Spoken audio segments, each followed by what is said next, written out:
Bien, alors nous avons vu que cette conférence de Jérusalem s'était terminée par un certain nombre de principes qui rendaient possible la convivialité entre juifs et non-juifs à l'intérieur de l'Église et qui s'inspiraient dans son essence des principes noachiques que le judaïsme imposait aux païens qui devenaient des craignants Dieu, de façon à ce que la coexistence entre juifs et non-juifs soit possible. Et pour Paul, c'était extrêmement important, et c'était en même temps une très très grande victoire, parce que c'était l'acceptation des païens dans la pleine communion de l'Église universelle. Maintenant, Paul avait réussi à faire accepter ce qui était pour lui finalement une chose absolument essentielle, à savoir que pour pouvoir être sauvé, pour pouvoir entrer dans l'alliance nouvelle scellée par le sang de Jésus, il n'était pas nécessaire de devenir juif, mais que, à l'intérieur du judaïsme, s'il y avait un élément ethnique, s'il y avait un élément culturel, deuxièmement, et s'il y avait, troisièmement, un élément spirituel qui culminait en Jésus-Christ, il était possible de séparer ce qui était spirituel de ce qui était ethnique et culturel. Ce qui était ethnique et culturel appartenait aux seuls juifs, mais ce qui était spirituel avait une dimension universelle et pouvait, sans, ou plutôt avec un minimum de références ethnico-culturelles, être communiqué aux païens. Le but de Paul était d'empêcher que des éléments justement en caractère ethnico-culturel soient des obstacles à l'évangélisation du monde païen, soit des obstacles pour la conversion des païens à Jésus-Christ. Ce qui n'aurait pas manqué d'être le cas si, avec justement la dimension spirituelle de l'Évangile, il y avait eu des références autres. Si bien que il n'était pas question pour les païens qui se tournaient vers Jésus-Christ d'abandonner leurs références ethniques et culturelles, du moins dans ce qu'elles avaient de compatible avec l'Évangile, mais ils pouvaient, dans ce qu'ils étaient, se tourner vers Jésus-Christ et entrer dans l'alliance, devenir les enfants d'Abraham. Les enfants d'Abraham, les fils d'Abraham au sens biblique du terme, au sens du mot fils, et pas simplement dans la Bible une filiation biologique, mais qui est une filiation spirituelle également, dans ce sens que sont considérés comme fils dans la Bible ceux qui reçoivent la vie de quelqu'un. Or, il y a deux manières de recevoir la vie. Bien entendu, il y a la manière biologique, naturelle, et puis il y a la manière spirituelle de recevoir la vie. La vie, c'est la parole. Recevoir de quelqu'un une parole, c'est recevoir la vie. Dans le Talmud, nous lisons cette parole: celui qui enseigne au fils de son prochain la parole de Dieu est considéré comme s'il l'avait engendré. Et dans l'Épître aux Galates, nous lisons comment Paul dit que les païens, sans passer par la circoncision, c'est-à-dire sans entrer dans la réalité nationale d'Israël, sont pourtant devenus fils d'Abraham, parce qu'ils ont reçu en quelque sorte la vie qui était celle d'Abraham, la parole qui lui a été communiquée, la foi qui a été la sienne, etc., etc.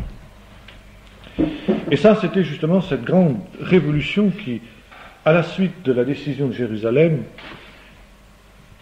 caractérisait maintenant l'Église chrétienne. L'Église nouvelle était une réalité surnaturelle, en même temps que naturelle, humaine aussi, parfois trop humaine, dans ses failles, mais était une réalité qui transcendait justement les données ethniques, nationales, politiques, sociales, culturelles, tout ce qu'on voudra, pour être la constitution d'un peuple nouveau, composé de deux grandes catégories d'individus. D'abord les Juifs. Et ça, vous lisez ça dans l'Épître aux Éphésiens, qui est l'Épître de l'Église. Les Juifs sont prioritaires. L'Évangile, dira Paul, est d'abord pour les Juifs. Et ça, c'est un principe absolument immuable. L'Évangile est d'abord une réalité juive. Et par conséquent, il est normal et naturel que ce soit d'abord quelque chose qui soit présenté, qui soit prêché aux Juifs. Mais, dit Paul, s'il est d'abord cet évangile pour les Juifs, il est ensuite pour les Grecs. Et la vision de Paul, celle qu'il parvient à faire partager plus ou moins, clairement en tout cas, aux frères qui sont à Jérusalem, c'est que, comme il le dira dans l'Épître aux Éphésiens, les païens et les Juifs, en Jésus-Christ, forment un seul corps, une seule réalité. Vous connaissez les textes, il a détruit dans sa chair le mur de séparation, l'inimitié, etc., etc. Il les a réconciliés pour former, avec les deux, un seul homme nouveau en Jésus-Christ. Il n'y a donc plus maintenant ni juif, ni grec, ni homme, ni femme, ni esclave, ni libre, etc. Vous connaissez le texte. Et dans cette réalité nouvelle, il y a déjà en quelque sorte l'image de l'unité finale, de la réconciliation finale accomplie en Jésus-Christ. Ce qui ne veut pas dire que les différentes composantes de ce corps nouveau perdent leur identité ou cessent d'être ce qu'ils sont, mais ce qu'ils sont et ce qu'ils continuent à être sur un plan terrestre, dans l'économie terrestre, se trouvent relativisés dans la perspective céleste, dans la perspective de l'Église. Il ne s'agit pas dans l'Église que le juif cesse d'être juif, il ne s'agit pas que le grec cesse d'être grec, mais il s'agit que les deux, gardant leur identité, gardant leur référence nationale, transcendent ces différences-là pour s'unir en Jésus-Christ. Et pour Paul, il n'y a pas de problème. Si une de ces deux composantes vient à manquer dans l'Église, l'Église n'est plus l'Église. Il faut qu'on y retrouve constamment les deux réalités, plutôt les deux composantes qui divisent l'humanité selon la pensée biblique, les juifs et les non-juifs. La Bible divise en effet l'humanité entre ces deux catégories de gens. Et elles se retrouvent dans l'Église. Et le grand problème qui était celui de Paul avec ses frères juifs en particulier, c'était justement ce problème de l'évangélisation des païens. Et Paul se trouvait en but aux critiques de ses frères juifs chrétiens, qui lui disaient: Paul, tu es bien d'accord avec nous que l'évangile est d'abord pour les juifs. Et Paul disait: ça, il n'y a pas de problème, c'est vrai. Et c'était un principe qu'il adoptait toujours. Nous avons vu que quand il arrivait dans un endroit, il commençait à faire la synagogue, il évangélisait d'abord les juifs. Et s'il arrivait que ces derniers refusent l'évangile, alors il se tournait vers les Grecs. Mais il ne le faisait jamais sans d'abord avoir donné aux Juifs qui se trouvaient dans cet endroit la possibilité de se tourner vers Jésus. Par conséquent, ces frères nous disaient, si l'évangile est en priorité pour les Juifs, tu perds ton temps à évangéliser les païens. Parce que ce qui est important, c'est que Israël se tourne vers Jésus, dans son ensemble. Et quand Israël se sera tourné vers Jésus, comme c'est écrit dans le livre du prophète Ésaïe au chapitre 49, Israël deviendra la lumière des nations, la lumière des païens. Ça veut dire que les païens connaîtront le salut par l'intermédiaire d'Israël, devenu tout entier disciple de Jésus-Christ. Mais Paul avait une vision différente. Cette vision qu'il expose dans le chapitre 9 de l'Épître aux Romains en particulier, où il dit Dieu en a jugé autrement. Dieu a permis que une partie d'Israël, disons même la majeure partie d'Israël, tombe dans l'endurcissement, c'est-à-dire ne reconnaissent pas Jésus comme Messie. Ça, c'est permis par Dieu, ça entre dans la volonté de Dieu, dans le dessein de Dieu. Il ne faut donc pas s'en étonner, dit Paul. Et il ne faut pas non plus s'en scandaliser, même si ça paraît scandaleux. Mais ce faisant, l'Évangile peut atteindre les païens. Car la volonté de Dieu, c'est justement qu'il y ait un certain nombre de païens, pas tous, mais un certain nombre de païens. Combien? Eh bien justement, c'est le secret de Dieu. Mais nous dit Paul, il y a un nombre précis de païens que Dieu a connus d'avance et auxquels il a décidé de faire grâce et auxquels il permet dans son amour d'être associés aux privilèges de son peuple d'Israël. Et pour que ces gens-là puissent se tourner vers Jésus, il leur a donné un temps, ou plus exactement des temps. Des temps que l'apôtre Paul, reprenant une expression que Jésus lui-même avait déjà utilisée, qu'on trouve dans Luc 21, appelle les temps des nations, ou les temps des païens. Temps de grâce donné à ces païens, pour qu'un certain nombre d'entre eux se tournent vers Jésus. Et lorsque ce temps viendra à sa fin, parce que Dieu aussi en a fixé des limites, alors le nombre des païens aura atteint sa plénitude. D'ailleurs,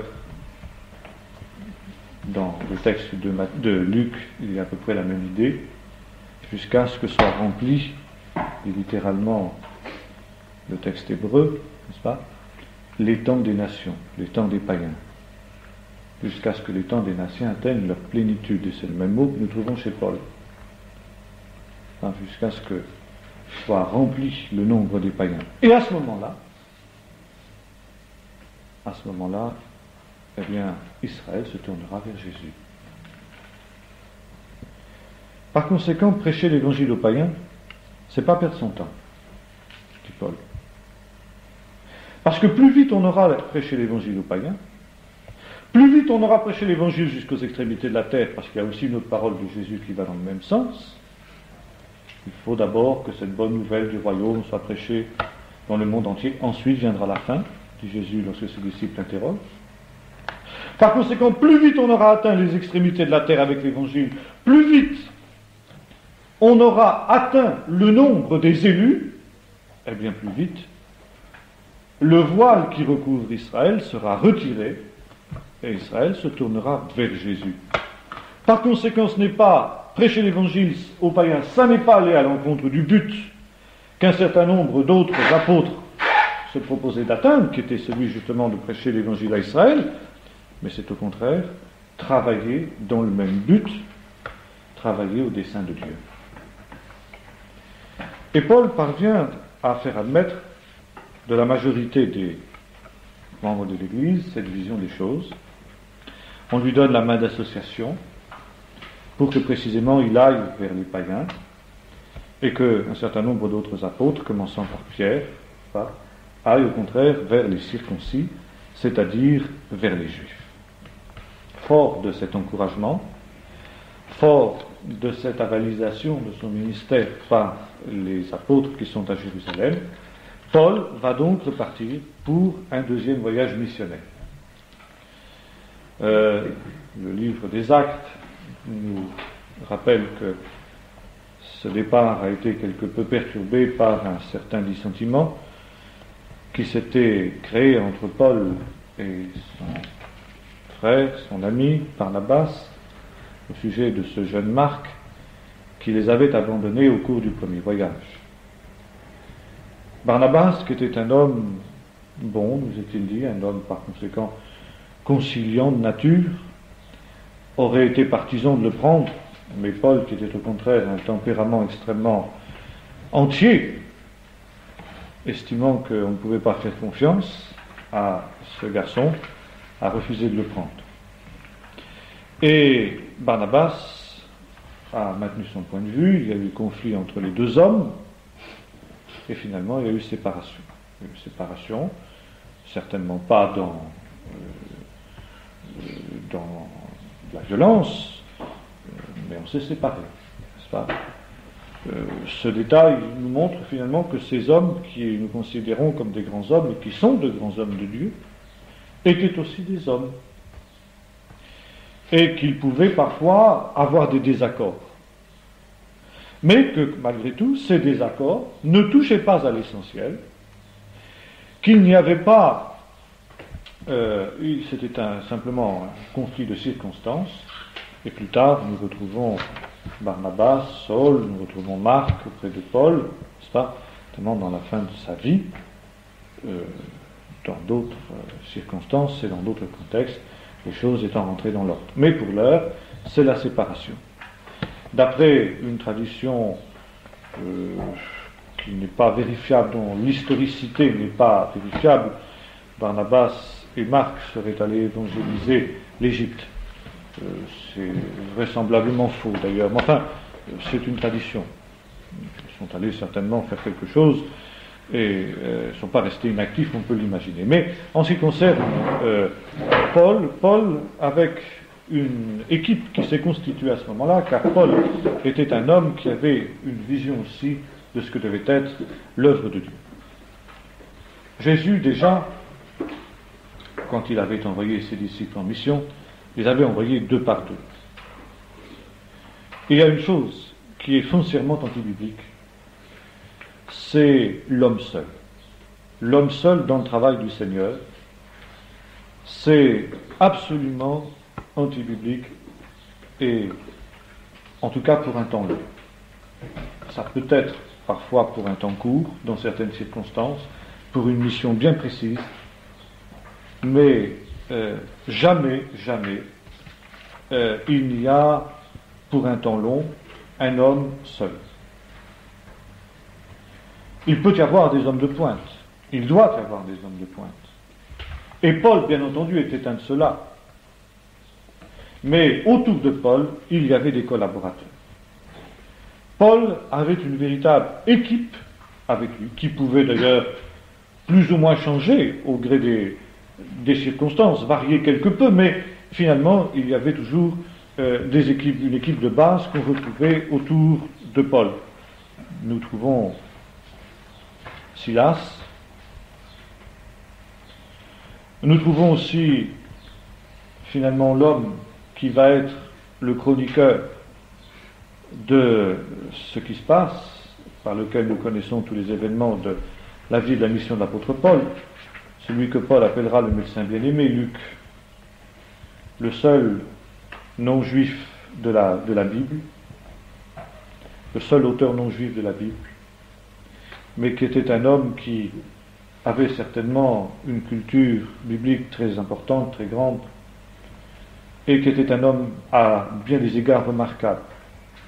Remarquable d'abord par son humilité, parce que c'est un homme qui a su rester dans l'ombre de l'apôtre Paul, qui a su lui être fidèle, qui a su lui être attaché, et dont la fidélité a finalement abouti à ce fruit remarquable qui a été d'une part ce chef-d'œuvre à tous égards qu'est l'évangile de Luc, et finalement un chef-d'œuvre qui ne lui cède en rien, qu'est le livre des Actes. Ces deux livres fondamentaux que nous trouvons dans le Nouveau Testament. Puis ensuite, précisément au cours de ce deuxième voyage missionnaire, nous trouvons un jeune homme qui va devenir aussi un des collaborateurs préférés de Paul, qu'il va considérer comme son fils spirituel, Timothée. Jeune homme assez timide, assez réservé par son caractère, mais sur lequel Paul va pouvoir se décharger d'un certain nombre de ses responsabilités et qui va être à Paul d'un précieux secours. Ce Timothée est un demi-juif, dans ce sens qu'il est juif par sa mère et grec par son père. C'est-à-dire que selon la halacha, selon la tradition juive, il est juif à part entière. Toutefois, il n'a pas été circoncis. Et par conséquent, il ne peut être considéré comme pleinement juif d'après cette même halacha. Et c'est la raison pour laquelle Paul va le circoncire. Alors là, on pourrait dire, mais Paul n'est pas conséquent avec sa conduite. Nous avons vu comment, à la conférence de Jérusalem, il était venu délibérément accompagné d'un de ses autres collaborateurs, Tite, qui lui, alors là, n'était pas juif du tout. Et il l'avait amené exprès avec lui, comme un test, pour voir si on allait exiger, avant que Tite ne participe au repas de la communauté de Jérusalem, et essentiellement au repas par excellence qu'était la Sainte Seine, si l'on allait exiger de lui qu'il soit circoncis. Et bien qu'il y ait eu des pressions, nous dit Paul, pour circoncire Tite, Paul a su résister, et la question a été tranchée par les apôtres qui se trouvaient à Jérusalem, dans le sens de Paul, et Tite n'a pas été contraint de se faire circoncire.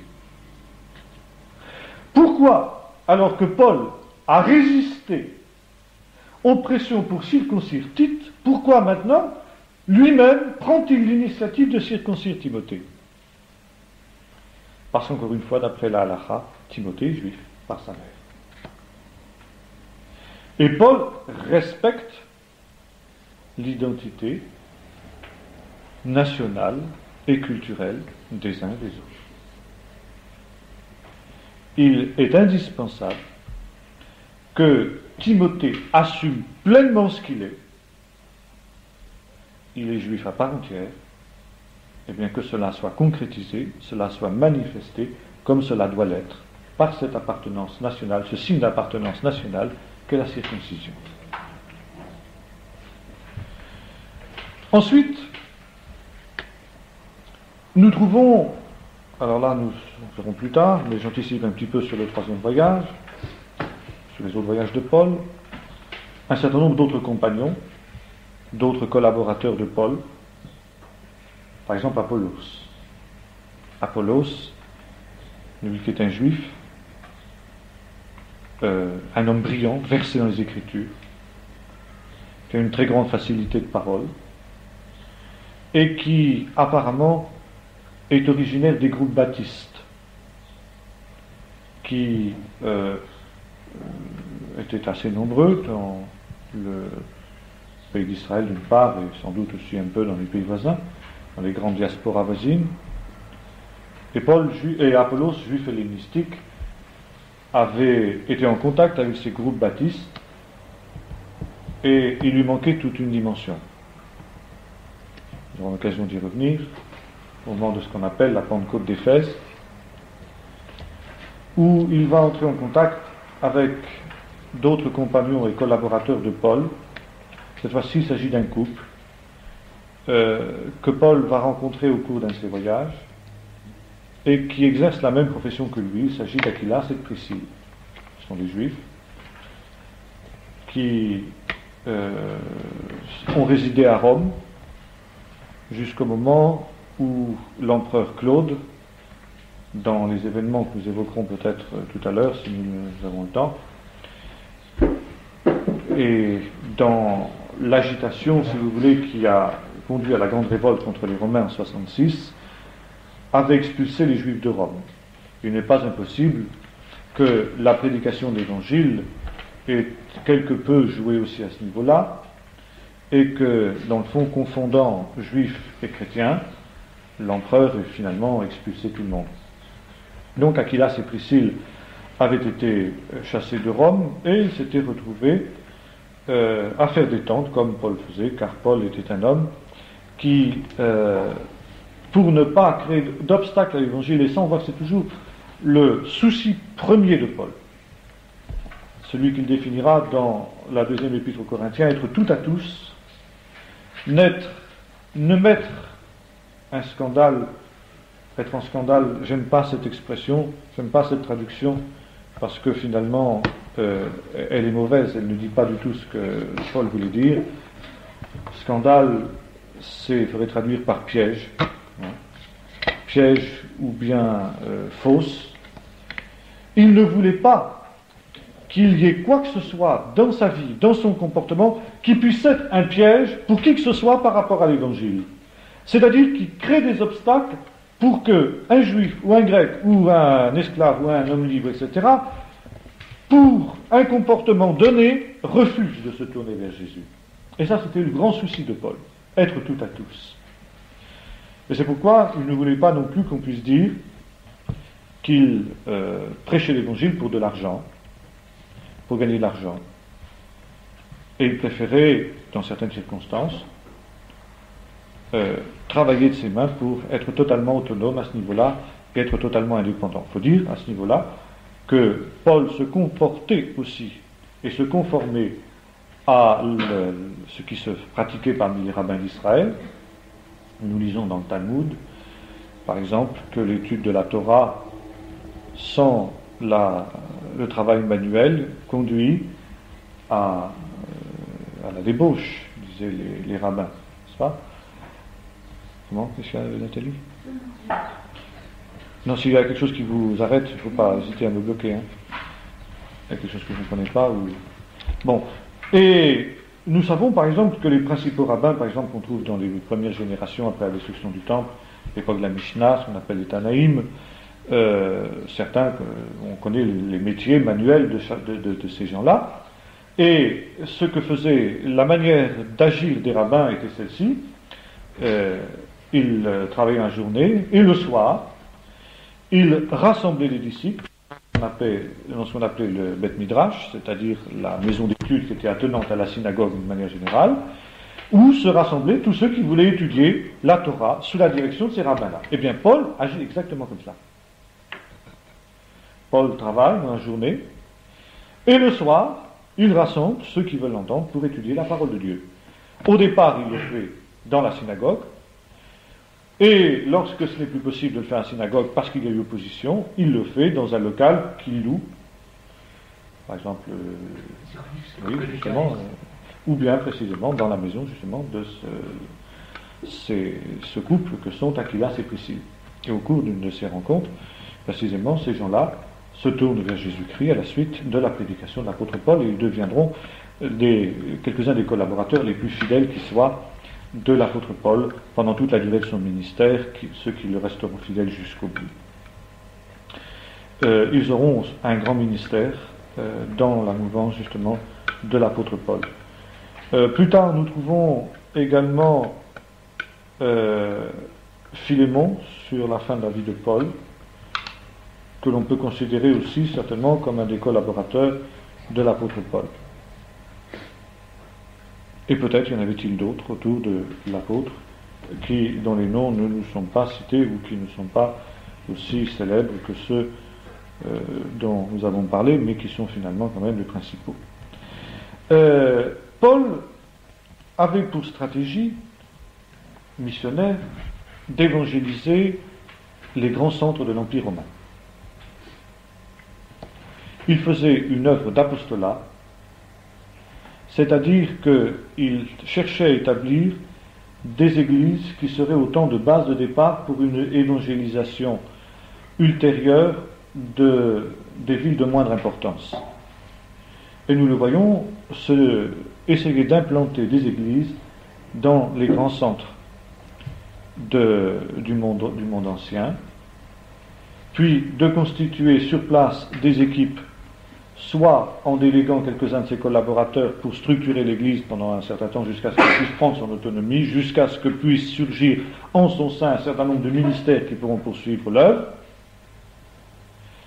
Et puis ensuite, il attend que ces gens-là, quand ils ont pris leur autonomie, eh bien, évangélisent leur secteur, dans ce qui est dans un rayon beaucoup plus proche d'eux. Mais pour lui, Paul, il ne perd pas son temps, si je peux dire, à évangéliser des villes de moindre importance. Et cette évangélisation, encore une fois, se fait au travers et à partir des synagogues qui se trouvent dans la plupart de ces grands centres et dans la plupart de ces villes. Une fois que l'Église est créée, une fois qu'il y a eu une évangélisation, Paul structure cette Église en nommant des anciens. Des anciens, une équipe d'anciens, d'où vraisemblablement par la suite vont surgir des ministères qui vont pouvoir poursuivre l'œuvre. Disons un mot justement de ces églises de maison dont on parle beaucoup justement ces temps-ci et que l'on croit pouvoir trouver dans les lettres de Paul. Dans les lettres de Paul et dans les actes. Bon. D'abord, que nous en dit la Bible? Que peut-on en conclure? D'abord, ceci, c'est que il n'y avait pas, bien entendu, dans l'Église primitive, de lieu de culte proprement dit, c'est-à-dire destiné à l'objet de culte uniquement. Nous avons vu que au départ, la prédication se faisait dans les synagogues, dans les Bate Midrash, c'est-à-dire dans les maisons d'études qui leur étaient attenantes, aussi longtemps que c'était possible. Lorsque cela ne l'était plus, il fallait trouver d'autres locaux. Peu importe ce qu'étaient ces locaux. Tout à l'heure, Philippe citait l'école de Tyrannus, qui était certainement, bien entendu, un endroit tout à fait approprié à ce genre d'activité. Mais également, il y avait possibilité de se rassembler aussi en plein air. Nous voyons ça à Philippe, où la communauté juive de l'endroit était trop pauvre pour avoir un bâtiment en dur et se rassembler dans un lieu en plein air. Puis de là, dans des maisons privées. Les maisons privées, tout simplement parce que il y avait des personnes aisées dans la jeune communauté qui s'était créée là, qui ouvraient leur maison pour l'œuvre de Dieu et faire des réunions au besoin. On peut penser qu'ils construisaient spécialement un local pour cela, à leurs propres frais, bien entendu, comme cela se fait dans certains pays où il n'y a pas la liberté de construire des lieux de culte, par exemple dans les pays de l'Est. J'ai vu exactement ce phénomène se produire, où bien entendu les réunions clandestines se faisaient dans des maisons privées, évidemment, ça va de soi, et lorsque cette maison privée était devenue trop petite, une personne aisée de la communauté, eh bien, dans son jardin, construisait soit un vaste hangar, soit un local que l'on pouvait aménager, qui était finalement comme un lieu de culte normal, mais qui avait été privé. Et on sait comment dans le monde ancien, un certain nombre de maisons de riches personnes étaient suffisamment vastes pour servir de lieu de culte. Et c'est pourquoi finalement parler de ces fameuses églises de maison qui sont des petits groupes invertébrés et informes et sans consistance aucune, simplement pour le plaisir de se rassembler dans des maisons, soi-disant parce qu'un lieu de culte officiel n'est pas biblique, etc., ou tout ce qu'on voudra, ça me paraît absolument aberrant, comme attitude. Alors bien sûr on dira oui mais Paul salue Aquilas et Priscille et l'église qui est dans leur maison, mais bien entendu parce que ces gens-là avaient justement ce genre de local à la disposition de l'église de Corinthe ou de l'église de Rome, je ne sais plus exactement dans quel épître il dit ça, peu importe, et en plus de ça ils en avaient la responsabilité. Il n'était pas question de laisser des petits groupes, des groupes petits ou grands de la part de l'apôtre Paul entre les mains de n'importe qui. Paul avait une vision extrêmement précise des ministères. Paul rappelait qu'il était absolument indispensable de remplir un certain nombre de critères pour pouvoir exercer une responsabilité dans l'Église. Il rappelait ça à Tite et à Timothée, par exemple, dans les fameuses épîtres pastorales, et par conséquent, il n'était pas question de bombarder n'importe qui responsable de tel groupe, ou animateur, comme je disais tout à l'heure dans une petite brochure qu'il y avait là. Alors maintenant, ce sont les animateurs de groupes de maison, n'est-ce pas? C'est absolument aberrant, on est aux antipodes de la parole de Dieu, on est aux antipodes de l'enseignement biblique, on construit à partir de critères modernes toute une théologie que l'on veut biblique, que l'on pense être biblique, et finalement qui n'est qu'une récupération de ce qui se fait, de ce qui se dit aujourd'hui dans bien des domaines du monde qui n'ont rien à voir avec l'Évangile. Bon, je ferme la parenthèse pour revenir maintenant à notre deuxième voyage missionnaire de Paul. Bon, ce deuxième voyage missionnaire a un but premier, mais pas l'évangélisation. Il a pour but structurer les églises existantes qui ont été créées au cours du premier voyage. Car Paul ne se contente pas de créer des églises, il est apôtre. Il n'est pas évangéliste, il est apôtre. Et si, dans un premier temps, en tant qu'apôtre, bien entendu, défricheur et pionnier, il fait l'œuvre d'un évangéliste, son rôle ne s'arrête pas là. Nous avons vu comment il établit des anciens dans chaque église. Et lorsqu'il a quitté ces églises et qu'il a remis ces églises à la responsabilité de ces anciens, Paul, lui, se sent responsable encore de ces églises.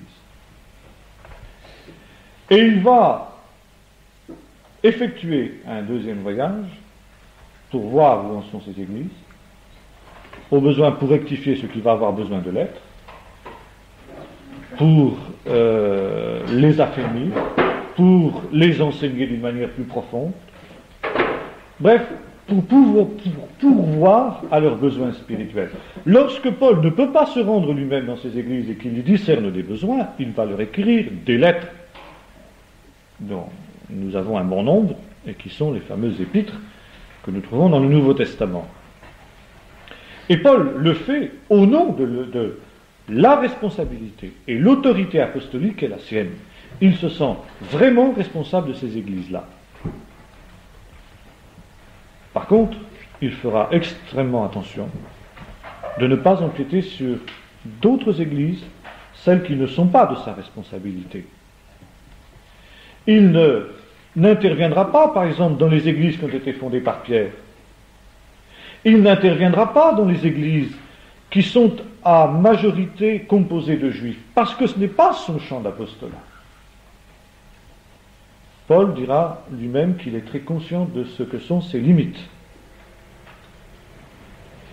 Et Paul intervient donc dans ces églises-là, après les avoir visitées, certaines traversant des épreuves, et puis, soudain, il a d'autres projets à partir de là pour aller plus loin dans le domaine de l'évangélisation. Il conçoit différents projets, ce sont des projets humains, ce qui ne veut pas dire du tout qu'il ait eu tort de nourrir ces projets-là, bien au contraire. Je crois qu'en l'absence de révélation, il est important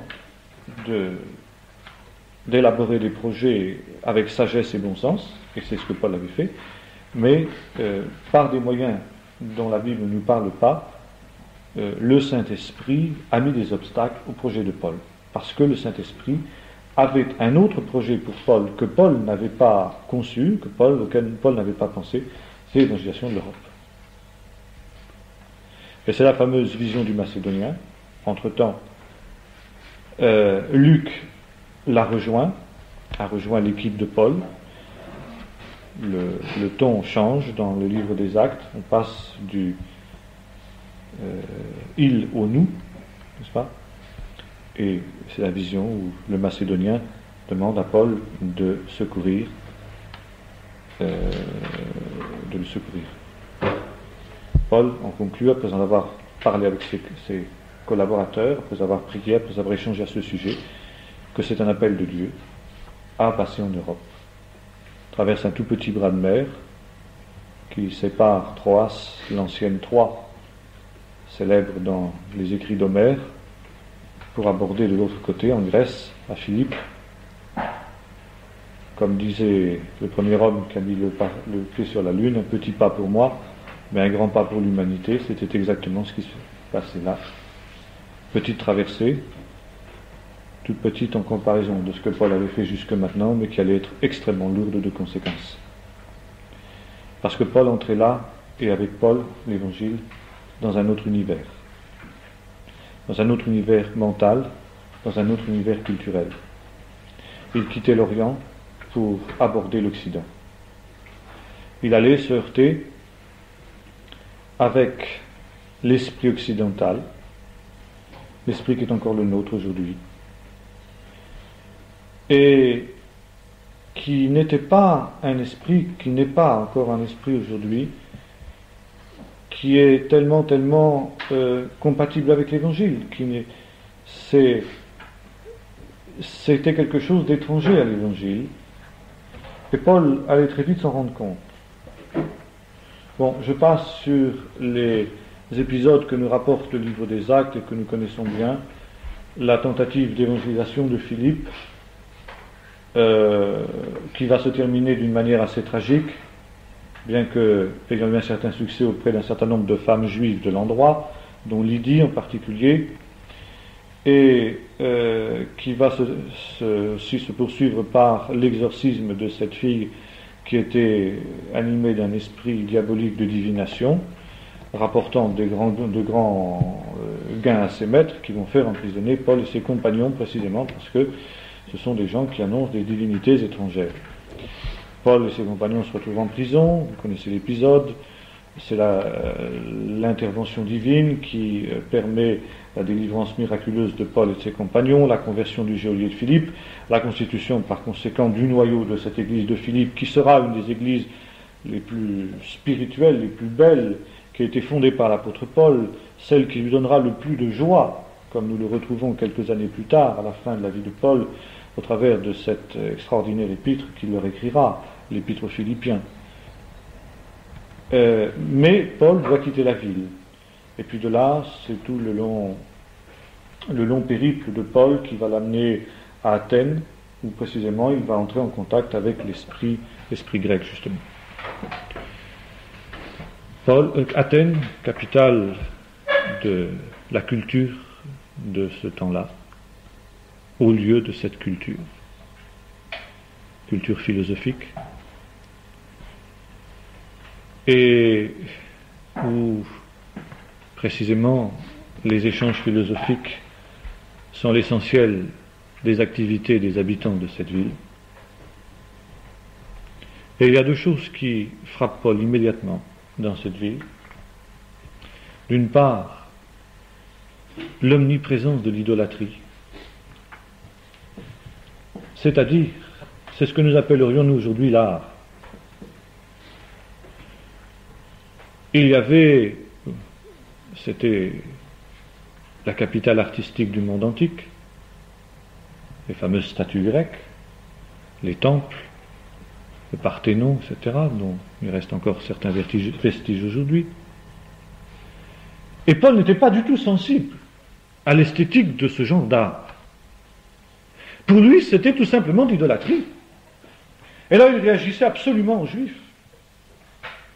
Bien sûr, il avait déjà été confronté à l'idolâtrie artistique, Bon, dans sa propre ville natale, bien sûr. Mais jamais à ce degré-là. Et Paul se met à annoncer l'Évangile selon sa méthode, c'est-à-dire en essayant de se faire tout à tous, bien qu'il était révolté au-dedans de lui-même, qu'il était bouillant d'indignation. Il s'est bien gardé de manifester cette indignation qu'il avait réalisée comme étant finalement de l'ignorance. Et il va même se permettre un certain éloge. Athéniens, vous êtes des gens extrêmement religieux, c'est le moins qu'on puisse dire. Et puis alors, il leur annonce Jésus-Christ. Bien, il annonce Jésus-Christ, pour les Grecs, ça n'a pas rien de scandaleux du tout. Une divinité étrangère de plus, une de plus, une de moins, il y en a tellement à Athènes que c'est pas pour choquer. Alors là, il y a incompatibilité. Parce qu'encore une fois, nous sommes dans un autre univers mental. Dans un univers qui, hélas, va marquer l'Église d'Occident jusqu'à nos jours, c'est-à-dire un dualisme entre l'esprit et la matière. S'il est vrai que les Grecs croient par exemple à la survie de l'âme, à l'immortalité de l'âme, comme le dira une certaine théologie chrétienne jusqu'à nos jours, doctrine qui n'est absolument pas biblique, pour eux, concevoir la résurrection du corps matériel, ça c'est pas possible. Parce que la matière est mauvaise. La matière, c'est le mal. Le but de l'exercice spirituel de l'homme, c'est de se dégager, au contraire de la matière. C'est de dégager l'esprit qui est bien, qui est beau, qui est pureté, qui est sainteté, c'est pas le mot qu'ils ont employé, mais enfin, de le dégager de cette enveloppe minable qu'est l'enveloppe matérielle. Il n'est pas question de la faire revenir ensuite. Et puis il y a chez les Grecs un autre élément, c'est le refus de tout ce qui est, je dirais, juridisme, alors qu'au contraire l'esprit oriental était et est encore aujourd'hui juridique. Vous savez, chez les musulmans, c'est typique. En Orient, les gens discutent à perte de vue des heures entières sur ce qui est permis et sur ce qui est défendu. C'est inconcevable chez nous. Inconcevable. Et alors là, on entre dans une autre dimension où le message de la liberté que Paul prêche, liberté chrétienne, la contestation de la loi juive en tant que système ethnico-culturel va être saisi, bien sûr, mais beaucoup plus tard va dépasser ce que Paul avait prêché, ce que Paul avait pensé, pour aboutir finalement à une remise en question totale de tout ce qui est finalement obligation, précepte, prescription divine, n'est-ce pas? Accentuant un peu plus le clivage entre les deux réalités, l'Église des non-juifs et l'Église des juifs.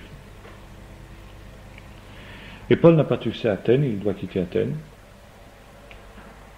Après que... Enfin, il n'y a pas de succès, c'est beaucoup dire. Si, on aimerait bien avoir autant de succès que lui. Après une seule prédication, il y a quand même des gens d'importance qui se convertissent.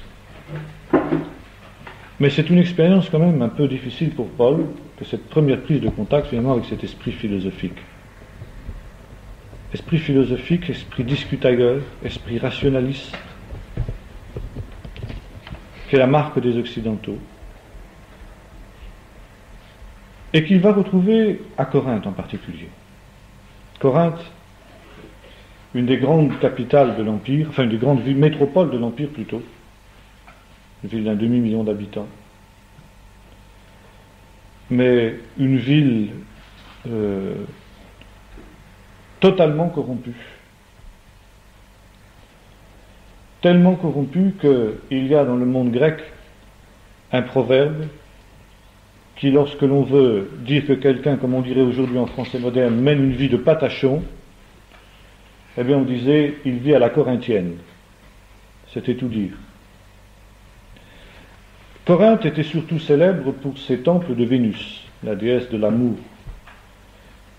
vénal, qui avait une cohorte de prêtresses extrêmement nombreuses, extrêmement importantes, qui n'étaient rien d'autre que des prostituées dites sacrées.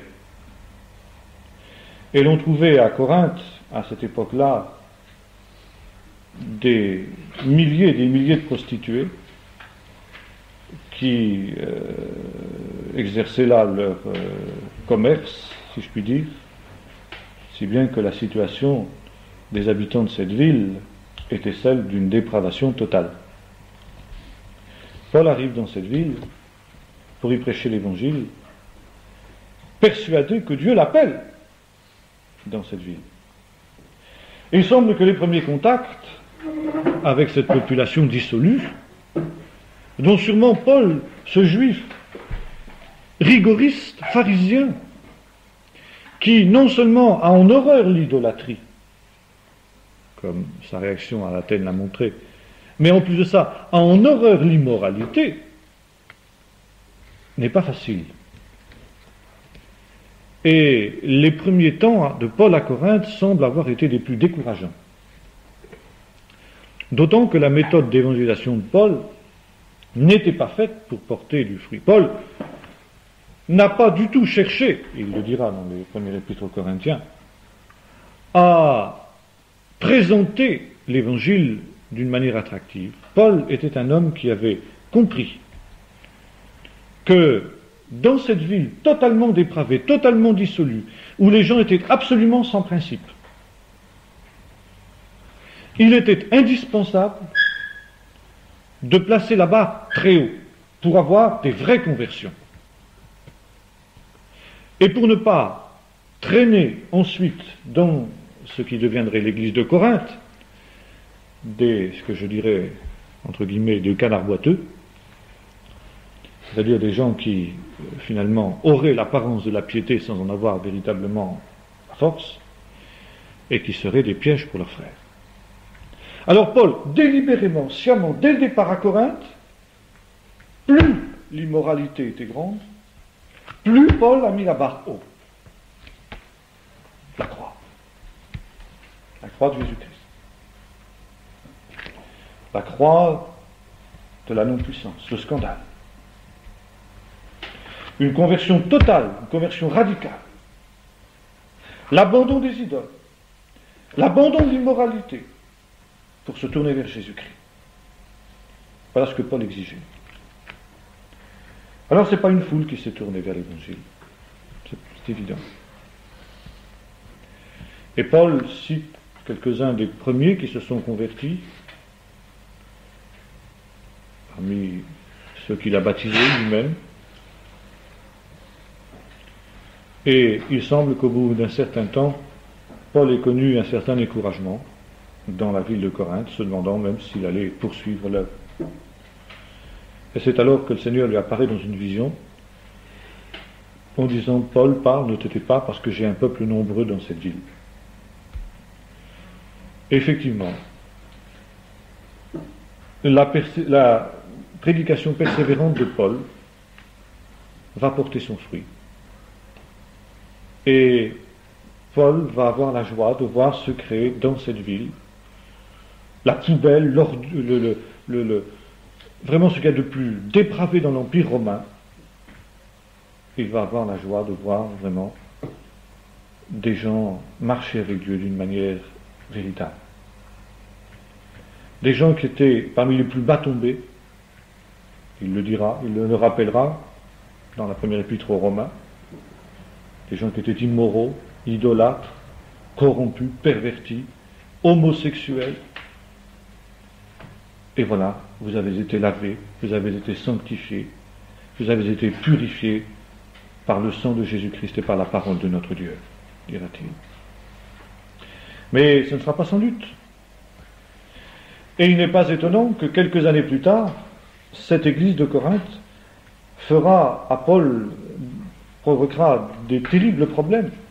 Et nous aurons l'occasion de le voir, parce que le temps maintenant est court pour nous ce soir, que cette église entrera presque en dissidence avec Paul. Précisément parce qu'elle aura été contaminée, influencée, conditionnée par le milieu perverti qui est le milieu de Corinthe.